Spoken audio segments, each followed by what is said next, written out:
নমস্কার। উপস্থিত মহাভারত শ্রবণকারী সমস্ত ভক্তমণ্ডলীকে আমার সশ্রদ্ধ প্রণাম। কাশিরাম দাস বিরচিত মহাভারত গ্রন্থের ধারাবাহিক উপস্থাপনায় আগের পর্বে আপনারা দেখেছেন ব্যাসদেব বন্দনা, গণেশ বন্দনা এবং মহাভারত বন্দনা দিয়েই শুরু করা হয়েছিল মহাভারতের পথ চলা।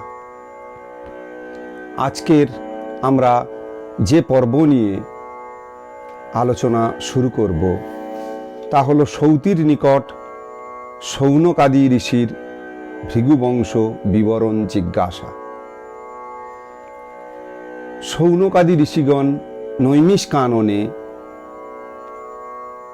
12 বৎসর যজ্ঞ করছেন, আর সেখানে সৌতি মুনি উপস্থিত হয়েছেন।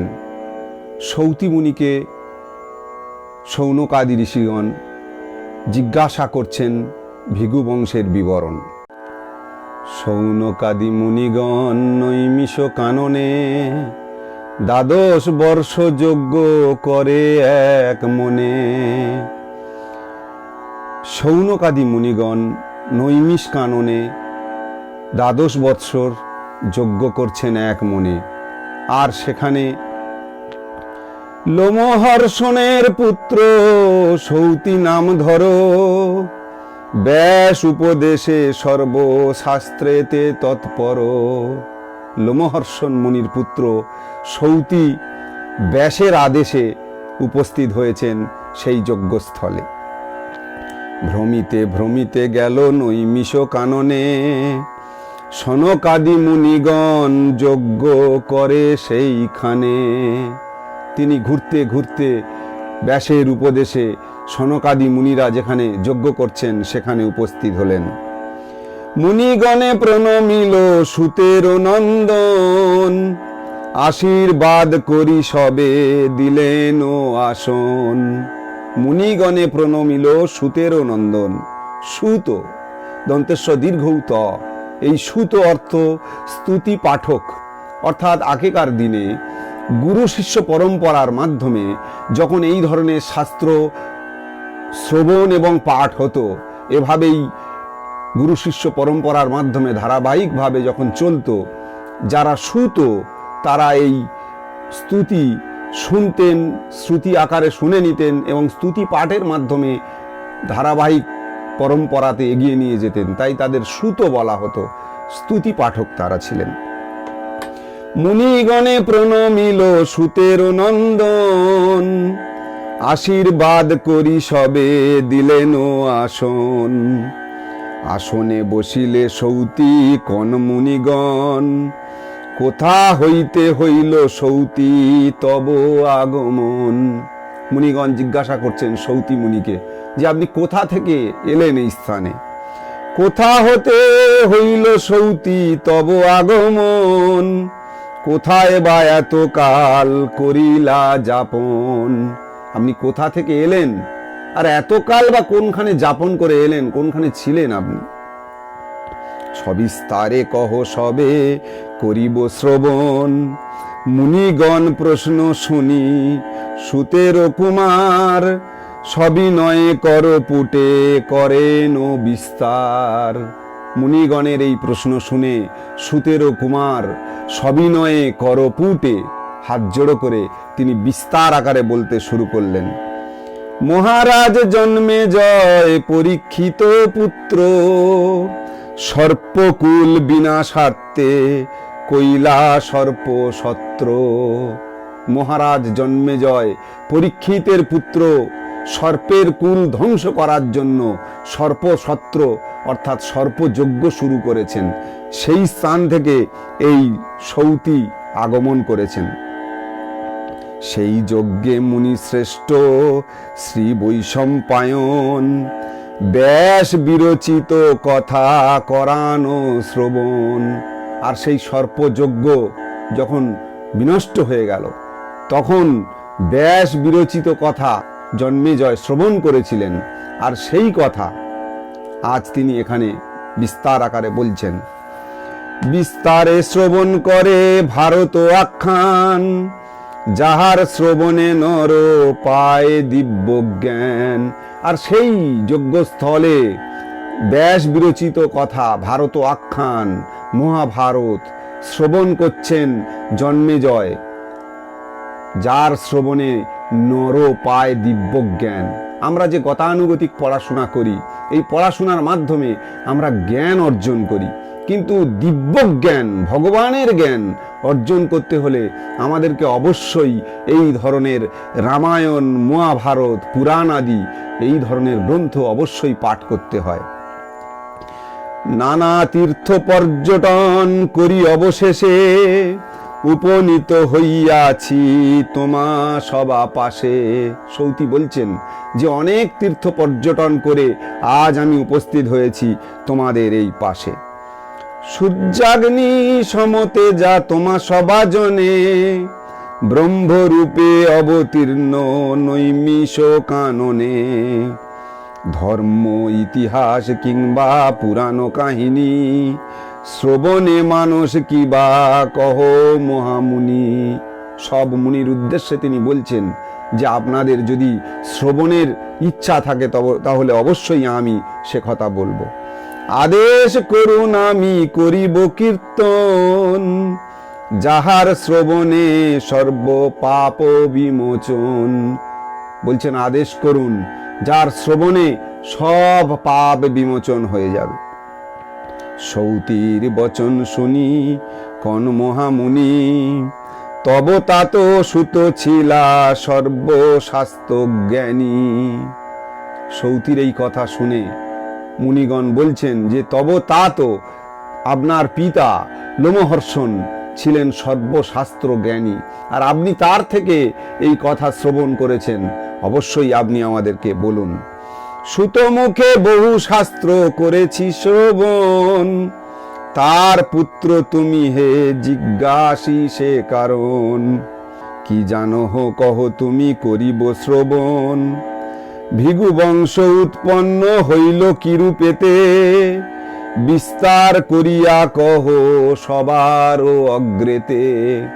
জিজ্ঞাসা করলেন যে ভৃগু বংশ কিভাবে উৎপন্ন হলো বলুন। এই ভৃগু বংশের উৎপন্ন কিভাবে হলো সেই কথা দিয়ে আমাদের তথাকথিত যে মহাভারত শ্রবণ শুরু হয়। বর্তমান আখ্যান ভৃগু বংশ উপাখ্যান। সৌতি বলে অবধান কর মুনিগণ, কহিব বিচিত্র কথা ব্যাসেরও বচন। সৌতি মুনি সনকাদি ঋষির সামনে ভৃগু বংশের জন্ম বৃত্তান্ত ব্যাখ্যা করছেন। ব্রহ্মার নন্দন হইল ভৃগু মহামুনি, পুলমা নামেতে কন্যা তাহার গৃহিণী। ব্রহ্মার নন্দন ভৃগু মহামুনি। ব্রহ্মার 7 জন মানসপুত্র ছিলেন, 7 ঋষি। ঋষিগণ হলেন অত্রি, অঙ্গিরস, পুলস্ত, পুলহ, বশিষ্ঠ, ভৃগু ও নারদ। তারা ব্রহ্মার মন থেকে উৎপন্ন হয়েছিলেন, তাই তাদের মানসপুত্র বলা হয়। এই মানসপুত্রের মধ্যে ভৃগু একবার অন্যান্য দেবতাদের দ্বারা প্ররোচিত হয়ে তিনি স্থির করলেন ব্রহ্মা, বিষ্ণু, মহেশ্বর এই 3 দেবতার মধ্যে কে শ্রেষ্ঠ তা বিচার করবেন। আর বিচার করার জন্য একটি সহজ পন্থা তিনি নিলেন যে 3 দেবতার উদ্দেশ্যে কিছু কথা বলবেন, তিনি তাদেরকে রাগিয়ে দেবেন, আর রাগের ফলে যে তারা উক্তি করবেন তার মাধ্যমে তিনি স্থির করবেন যে কে সবচেয়ে বড় দেবতা। তো প্রথমে তিনি গেলেন পরমপিতা ব্রহ্মার নিকট। ব্রহ্মাকে গিয়ে তিনি অনেক কটু কথা বললেন। তার মধ্যে একটি বললেন যে আপনি সৃষ্টিকর্তা, আপনার এই সৃষ্টির মধ্যে সামঞ্জস্য নেই। ব্রহ্মা রেগে গিয়ে জিজ্ঞাসা করলেন কি সামঞ্জস্য নেই? ভৃগু বললেন আপনি কিছু জনকে কিছু জিনিস দিয়েছেন, আবার কিছু জনকে দেননি। উদাহরণ দিয়ে তিনি বুঝিয়ে দিলেন যে আপনি কেঁচোকে কোনো চোখ দেননি, আবার আরশোলাকে প্রচুর চোখ দিয়েছেন। ভেবে দেখুন, আরশোলাকে তিনি দিয়েছেন পুঞ্জাক্ষী, 1 পুঞ্জ চোখ, গাদা গাদা চোখ, অনেক চোখ দিয়েছেন, কিন্তু কেঁচোকে কোনো চোখ দেননি। ব্রহ্মা এটা বুঝতে পারলেন যে হ্যাঁ, সৃষ্টির মধ্যে সামঞ্জস্য নেই, তাই তিনি রেগে গিয়ে ভৃগুমুনির দিকে আগুনের গোলা ছুড়ে দিলেন। ভৃগুমুনি আগুনের গোলা দেখে পালিয়ে ছুটতে ছুটতে আস্তে আস্তে এসে উপস্থিত হলেন মহেশ্বরের কাছে। মহেশ্বরকে বললেন যে আপনি দেবাদিদেব মহেশ্বর, আপনার এই পরিধানের বস্ত্র বাকছাল পরে আছেন, বিভূতি গায়ে ছাই ভস্য মেখে আছেন, গলায় হাড়ের মালা, সাপ জড়িয়ে আছেন, এই আপনার পরিধানের বস্ত্র, মানুষজন আপনাকে দেবাদিদেব মহেশ্বর বলে ভাববেন। মহেশ্বর গেলেন রেগে, মহেশ্বর তার দিকে ত্রিশূল ছুড়ে দিলেন। তো একদিকে আগুনের গোলা ছুটে আসছে, একদিকে ত্রিশূল ছুটে আসছে, ভৃগুমুনির তো মরণাপন্ন অবস্থা। ভৃগুমুনি দেখলেন মরতে যখন আমাকে হবে তাহলে প্রমাণ করেই মরব। তিনি গেলেন বিষ্ণুর কাছে। বিষ্ণুকে তিনি কটু কথা বলবেন, কিন্তু বলবেন কাকে? বিষ্ণু তো সাপের বিছানা তৈরি করে নিদ্রামগ্ন। তখন ভৃগুমুনি রেগে গিয়ে বিষ্ণুর বুকে সজোরে পদাঘাত করলেন। বিষ্ণু বক্ষে চরণ চিহ্ন, বিষ্ণু বক্ষে চরণ চিহ্ন, কপালের লেখা কে খণ্ডায়, কাহারও সমান নাহি যায়, চিরদিন কাহারও সমান নাহি যায়। বাংলার কবি কাজী নজরুল ইসলাম তাঁর একটি বিখ্যাত ভজনে এই ভৃগুমুনির কথা স্মরণ করে এই কথা বললেন। তাহলে ভৃগুমুনি কি করলেন? যখন তিনি মহেশ্বরের কাছে গেলেন, মহেশ্বর ত্রিশূল ছুড়ে দিলেন। ব্রহ্মার কাছে গেলেন, ব্রহ্মা আগুনের পিণ্ড ছুড়ে দিলেন। আর যখন বিষ্ণুর বুকে পদাঘাত করলেন, বিষ্ণু ভৃগুমুনির পদ জড়িয়ে ধরে বললেন, মুনিরাজ আপনারা আছেন তাই আমাদের মতো দেবতারা পূজা পায়, মানুষ আমাদেরকে আপনাদের দেখে পূজা করে, শ্রদ্ধা করে। ভৃগুমুনি তো অবাক, পদ জড়িয়ে ধরেছেন, বলছেন আমি ব্রহ্মার কাছে গেলাম, আগুনের পিণ্ড ছুড়ে দিল, মহেশ্বরের কাছে গেলাম, ত্রিশূল ছুড়ে দিল, আর আপনি আমার পদ জড়িয়ে ধরে বলছেন।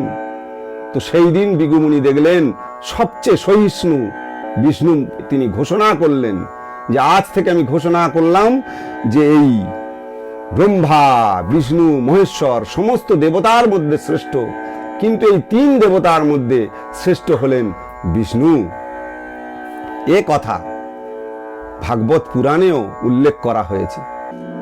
বলা হয়েছে, নিম্নগানং যথা গঙ্গা, দেবানানং অচ্যুত যথা, বৈষ্ণবানং যথা শম্ভু, পুরাণানং মিদং তথা। অর্থাৎ নিম্নগামীদের মধ্যে গঙ্গাই শ্রেষ্ঠ, দেবানানং অচ্যুত যথা, দেবতাদের মধ্যে অচ্যুত অর্থাৎ বিষ্ণু শ্রেষ্ঠ, বৈষ্ণবানং যথা শম্ভু, বৈষ্ণবদের মধ্যে শম্ভু অর্থাৎ মহেশ্বর শ্রেষ্ঠ, পুরাণানং মিদং তথা, অষ্টাদশ পুরাণের মধ্যে ভগবত পুরাণই শ্রেষ্ঠ। তাহলে আমরা কি দেখলাম? দেবতাদের মধ্যে ব্রহ্মা বিষ্ণু মহেশ্বর তিনজনের মধ্যে বিষ্ণুই হলো শ্রেষ্ঠ। সেই থেকে ঘোষিত হলো যে তিন দেবতার মধ্যে বিষ্ণু শ্রেষ্ঠ দেবতা বলে গণ্য করা হয়। সেই ভৃগুমুনি আজ চলেছেন নিজের গৃহে পুলমা নামক তার স্ত্রীকে রেখে নদীতে স্নান করতে। ব্রহ্মার নন্দন হইল ভৃগু মহামুনি, পুলমা নামেতে কন্যা তাহারও গৃহিণী। গর্ভবতী পুলমা রাখিয়া নিজ ঘরে, মহামুনি ভৃগু গেল স্নান করিবারে। হেন কালে তথা সে দৈত্য একজন, হরিবারে গুরু পত্নী করিয়া মনন। আর যখন ভৃগুমুনি স্নান করতে গিয়েছেন তখন এক দৈত্য দুর্জন এসেছেন ভৃগুমুনির স্ত্রীকে হরণ করে নিয়ে যাওয়ার জন্য। কামেতে পীড়িত চিত্ত অন্যে নাহি ভয়, ফল মূল দিল কন্যা কিছু নাহি লয়। বলেতে ধরিব বলি বিচারিল মনে, গৃহে প্রবেশিতে দেখে জ্বলন্ত আগুনে। যার মনের মধ্যে অন্য ভাব রয়েছে, তিনি কি এই ফলমূলে সন্তুষ্ট হতে পারেন? তিনি তো পুলমাকে ধরতে এসেছেন, হরণ করতে এসেছেন, তাই তিনি ওই ফলমূলে সন্তুষ্ট হলেন না। তিনি জোর করে পুলমাকে ধরতে যাচ্ছেন, দেখছেন ঘরের মধ্যে জ্বলন্ত আগুন, অগ্নি সেখানে বিরাজমান। অগ্নি পানে চাহি বলে দানব দুরন্ত, কহ বৈশানর তুমি জানো আদি অন্ত। ইহার জনক পূর্বে বরিলেক মোরে, না দিয়া বিবাহ মোরে দিলেন ভৃগুরে। দানব অগ্নিকে জিজ্ঞাসা করছেন যে তুমি বলো, এই পুলমার পিতা আমাকে বরণ না করে জোর করে ভৃগুকে বিবাহ দিয়েছেন, কারণ আমি আগে বরণ করেছিলাম পুলমাকে। মিথ্যাবাদী ভৃগু নাহি করিল বিচার, বিবাহ করি আনে কন্যা বরণ আমার। আর এই ভৃগু মহামুনি মিথ্যাবাদী, কোনো বিচার না করে জোর করে আমার বরণ করা কন্যা বিবাহ করল। না কহিও মিথ্যা তুমি কহ সত্যবাণী, ন্যায়তে কন্যা হয় কাহারও গৃহিণী। দানবের কথা শুনি অগ্নি হইল ভীত, কহিব কেমনে মিথ্যা হইল চিন্তিত। বলছে সত্যি সত্যি বলো যে এটা কার গৃহিণী হওয়া উচিত এই পুলমা সুন্দরী, তুমি সত্যি কথা বলো আমাকে। সত্য কইলে কন্যা লইয়া যাইবে দানব, ভাবিয়া তাহার প্রতি বলে জলোদ্ভব। অগ্নি দেখলেন যে সত্য কথা বললেও দানব নিয়ে যাবে, আর অন্য মিথ্যা কথা বললেও দানব তাকে ছাড়বে না। যে কালে ইহার বাপ কহিলেক মোরে, বিধি মতো বেদ মন্ত্র তোমা নাহি বরে। অগ্নি বলছেন যে আমার সামনে বিধি মতো বেদ মন্ত্রে ভৃগু মুনিকে বরণ করেছিল ইহার বাপ। বিধি মতে বিবাহ কইল ভৃগু মুনি বর, ইহার জনক দিল আমার গোচর। ন্যায়তে পুলমা হইল ভৃগুর রমণী, শুনিয়া দানব হইল জ্বলন্ত আগুনি। তিনি বলছেন যে প্রকৃত অর্থে এই পুলমা হলো ভৃগু মহামুনির স্ত্রী। আর এই কথা শুনে অগ্নিসম জ্বলে উঠলেন। বলে ধরি কন্যা লয়ে চলিল সত্তর, ভয়েতে বিকলা কন্যা কাঁপে থর থর। কান্দয়ে পুলমা বহু বিলাপ করিয়া, বালকে জন্মিল ক্ষোভ গর্ভেতে থাকিয়া। আর পুলমা সুন্দরী এই হরণ করে নিয়ে যাওয়ার সময় যে কান্নাকাটি ক্রন্দন করলেন, সেই ক্রন্দন শুনে গর্ভে যে বালক ছিল পুলমা সুন্দরীর, তার ক্ষোভ জন্মালো। দ্বিতীয় সূর্যের প্রায় হইল বাহির, বিখ্যাত চবন নাম সেই মহাবীর। তার যে ক্ষোভ, সেই ক্ষোভ দ্বিতীয় সূর্যের মতো এত প্রভা সেই ক্ষোভের। আর সেই বালকের জন্ম হলো, তার নাম চবন। দৃষ্টি মাত্রে ভৃগু পুত্র রাক্ষস দুর্জন, সেই দণ্ডে ভস্মীভূত কইল তপোধন। আর সেই বালক জন্মগ্রহণ করার পর যেই মুহূর্তে তিনি দৃষ্টি ফেলেছেন, সঙ্গে সঙ্গে এই রাক্ষস ভস্মীভূত হয়ে গিয়েছে। হেন কালে তথায় আইল পদ্মজনী, ক্রন্দন নিবৃত কইল বলি প্রিয় বাণী। এমন সময় সেখানে পদ্মজনী ব্রহ্মা উপস্থিত হলেন, আর এই পুলমার ক্রন্দন নিবৃত করলেন। ক্রন্দনে বহিল অশ্রু জল পুলমার, খরতর স্রোতে বহে নদী সে অপার। দেখিয়া বিস্ময় চিত্ত হইলেন বিধি, নাম তার দিল তবে বধূমতি নদী। প্রজাপতি ব্রহ্মার সম্মুখে পুলমা ক্রন্দন করতে লাগলেন। আর সেই ক্রন্দনে নদী তৈরি হয়ে গেল, নদী সৃষ্টি হলো। বধূকে রাখিয়া গৃহে গেল প্রজাপতি, পুত্র কোলে করিয়া ছয়ে দুঃখমতি। পুত্রবধূকে সঙ্গে নিয়ে তাকে গৃহে রাখতে গেলেন প্রজাপতি ব্রহ্মা। হেন কালে স্নান করি আসে ভৃগু তথা, জিজ্ঞাসিল কেন তোর চিত্ত বিচলতা। এমন সময় ভৃগু মহামুনি সেই স্থানে উপস্থিত হলেন আর জিজ্ঞাসা করছেন যে এত চিত্ত বিচলতা কেন, মনের এত বিচলতা দেখে তিনি এই প্রশ্ন করলেন পুলমাকে। স্বামীরে দেখিয়া কন্যা করিয়া রোদন, কহিলেক যতে কো দানব বিবরণ। তোমার তনয় এই কইল প্রতিকার, দানবে মারিয়া মোরে করিল উদ্ধার। বললেন যে তোমার তনয় এই চবন এই উপস্থিত ছিল বলেই আজ আমরা বেঁচে গিয়েছি। দানবকে মেরে আজকের প্রতিকার করেছেন। এত বলি পুনঃ ভৃগু হেতু জিজ্ঞাসিল, কি কারণে দানব ধরিয়া তোরে নিল। কন্যা বলে আচম্বিতে আসি দুষ্টমতি, আমারে দেখিয়া জিজ্ঞাসিল অগ্নিপতি। ভৃগু বলছেন যে কি কারণে তোমাকে জোরপূর্বক নিয়ে গেল। বলছেন নেওয়ার সময় অগ্নিকে কিছু কথা জিজ্ঞাসা করেছিলেন, আর অগ্নি এমন কিছু কথা বলেছেন যার ফলে আমাকে নিয়ে চলে গিয়েছে। বৈষান্যর বাক্যে মোরে নিলে দুর্জন, শুনি সাপ দিল ভৃগু ক্রোধে অচেতন। বলছে বৈষানর অগ্নির বাক্যে তিনি সন্তুষ্ট না হয়ে আমাকে অপহরণ করেছেন।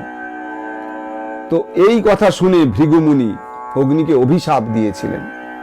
বাস্তবে আমরা যখন কোনো কাজ করি তখন পুরো কথা না শুনে অনেক সময় অন্যের উপরে রেগে যাই।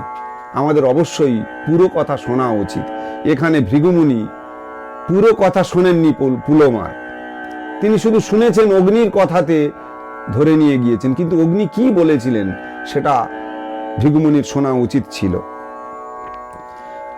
আজি হইতে সর্বভক্ষ হও হুতাশন, ত্রাসিত অনল শুনি ভৃগুর বচন। আর এই কথা শুনে তিনি হুতাশন অগ্নিকে অভিশাপ দিলেন যে আজ থেকে তুমি সর্বভক্ষ হবে, সব কিছু ভক্ষণ করবে, অর্থাৎ পুড়িয়ে সব কিছু ছাই করে দেবে। কোন দোষে ভৃগুমুনি সাপ দিল মোরে, যাহা জানি তাহা বলি আমি দানবেরে। অগ্নি ভাবছেন যে কোন দোষে ভৃগুমুনি আমাকে শাপ দিলেন, আমি যা জানি সেটাই বলেছি। আমার সামনে মন্ত্র উচ্চারণ করে ভৃগুমুনিকে পুলমার পিতা ভৃগুমুনির হস্তে অর্পণ করেছিলেন, এই কথা বলেছি। এই কথা বলাতে দানব ক্রুদ্ধ হয়েছেন আর পুলমাকে অপহরণ করেছেন। এতে দোষটা আমার কোথায়? জানিয়া শুনিয়া মিথ্যা বলে যেই জন, ইহলোকে কুৎসা অন্তে নরকে গমন। জেনে শুনে যে লোক মিথ্যা কথা বলে তার এই ইহলোকের শেষে নরকে গমন করতে হয়। উভয় সপ্তম কুল নরকে প্রবেশে, জানিয়া আমারে শাপ দিলা কোন দোষে। বলছে জেনে শুনে আমাকে কেন শাপ দিলেন, কোন দোষে আমাকে শাপ দিলেন? মোর মুখে দিলে তৃপ্ত হয় পিতৃগণ, অনুচিত শাপ মোরে দিলে কি কারণ? এত বলি বৈষানর দেবগণ লইয়া, ব্রহ্মারে সকল কথা নিবেদিল গিয়া। আর এই অনুচিত শাপ দেওয়ার জন্য সমস্ত দেবতাদেরকে সঙ্গে নিয়ে বৈষানর অগ্নি তিনি গেলেন ব্রহ্মার কাছে এর প্রতিকার চাইতে।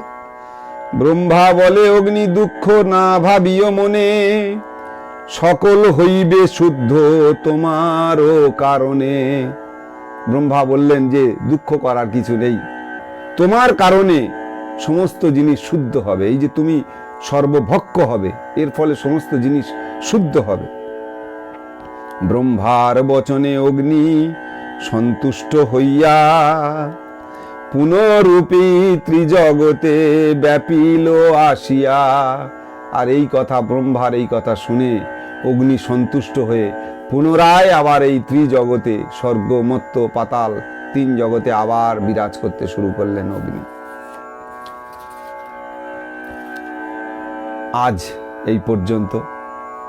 পরবর্তী আখ্যান রুরুর সর্পহিংসা, অর্থাৎ ভৃগু বংশের এক উত্তরাধিকারী রুরু, তিনি কেন সর্পহিংসা করেছিলেন, সেই আখ্যান নিয়ে পরের দিন আপনাদের সামনে আবার উপস্থিত হব। আজকের এই ভৃগুমুনির কথা যদি ভালো লেগে থাকে, অবশ্যই আপনি আপনার আত্মীয় স্বজন, বন্ধু বান্ধব, সামাজিক মাধ্যমে থাকা অন্যান্য সবাইয়ের কাছে এই আখ্যান পৌঁছে দেবেন, এই আশা রাখি। নমস্কার।